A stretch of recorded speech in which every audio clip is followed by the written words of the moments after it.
Depuis 2021, le parti italien Fratelli d'Italia, en français Frères d'Italie, effectue une montée dans les sondages. Pourtant, les électeurs potentiels de ce parti semblent mal connaître son programme. Alors qui sont Fratelli d'Italia?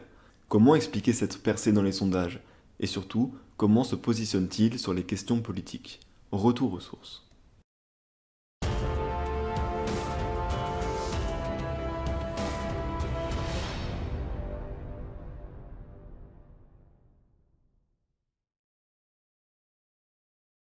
Fondé en 2012, le parti compte à ce moment 11 députés, 11 sénateurs et 2 députés européens. Le président de ce parti est Ignacio La Russa, secondé par Giorgia Meloni et Guido Crosetto. Le nom du parti est calqué sur l'incipit de l'hymne national italien. En 2013, le parti obtient 2% des voix lors des élections générales italiennes. Il remporte ainsi 9 sièges à la Chambre des députés qui se place dans l'opposition au gouvernement Letta. En 2014, Giorgia Meloni devient présidente du parti et affiche sa proximité avec le Rassemblement national français qui était encore le Front national.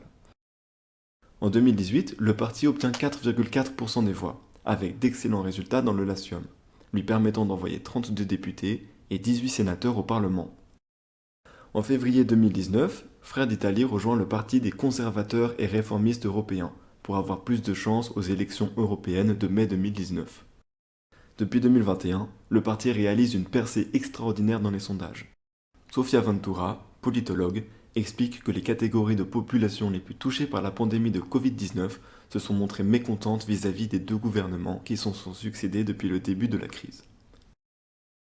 Les électeurs se détournent alors des partis politiques de droite et du mouvement 5 étoiles pour se tourner vers Fratelli d'Italia.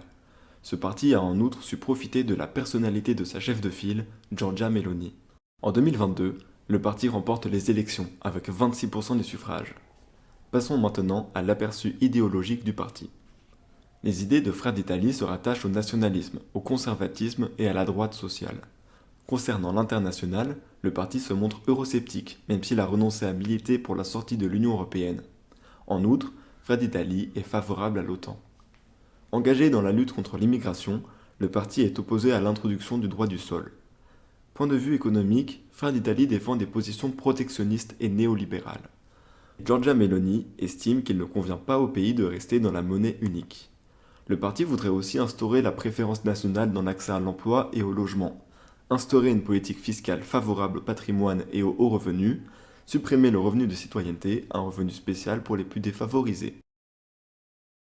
À propos des valeurs familiales, le parti défend une vision traditionnelle. Frères d'Italie s'oppose à la mise en place de l'union civile pour les couples homosexuels et à l'adoption pour de tels couples. Sur l'avortement, le parti veut soutenir la maternité et proposer des alternatives aux femmes qui envisagent un avortement pour des raisons économiques. Enfin, Frères d'Italie souhaite l'introduction d'un quotient familial, de crèches gratuites, des allocations familiales à 400 € par mois et une indemnisation à hauteur de 80% pour les congés parentaux pendant les 6 premières années. Plus généralement, Piero Ignazi, universitaire et spécialiste de Frères d'Italie, rapproche l'identité du parti à des traditions post-fascistes. Leur symbole montre pour cela une flamme tricolore en référence à la flamme qui doit être continuellement allumée sur la tombe de Benito Mussolini. Voilà, c'est tout pour ce retour aux sources, je vous dis à bientôt pour une nouvelle vidéo.